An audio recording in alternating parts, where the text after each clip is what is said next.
Сабақтың тақырыбы дыбыстар, үндестік заңы. Тема урока звуки и закон сингармонизма. Дыбыстар.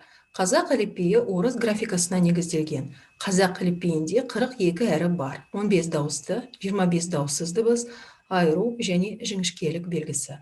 9-ы қазақ тіліне тән дыбыстар.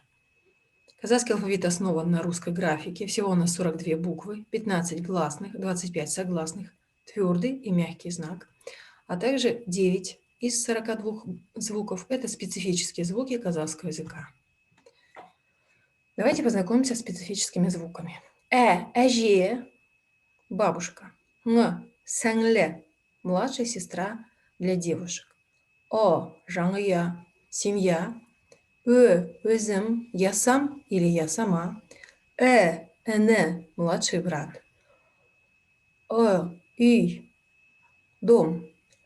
Гаухар – это женское имя. Ага – старший брат или дядя. Карандас – младшая сестренка для парней.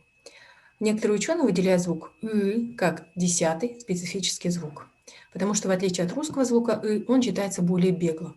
Например, не жилы, а жила. Или, например, слово сын.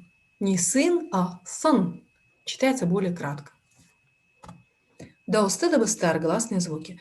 Гласные делятся на жуан, твердые, о, жіңішке, мягкие, е, а также звуки дифтонги, и. Например, в слове ине звук и мягкий, в слове келю у мягкий. А в словах окига или бу эти звуки твердые. В словах тау, дау звук у является сонорным согласным. Дауыссыз дыбыстар – согласные звуки. Делится на 3 группы. Катан глухие, ян звонкие, энде сонорные.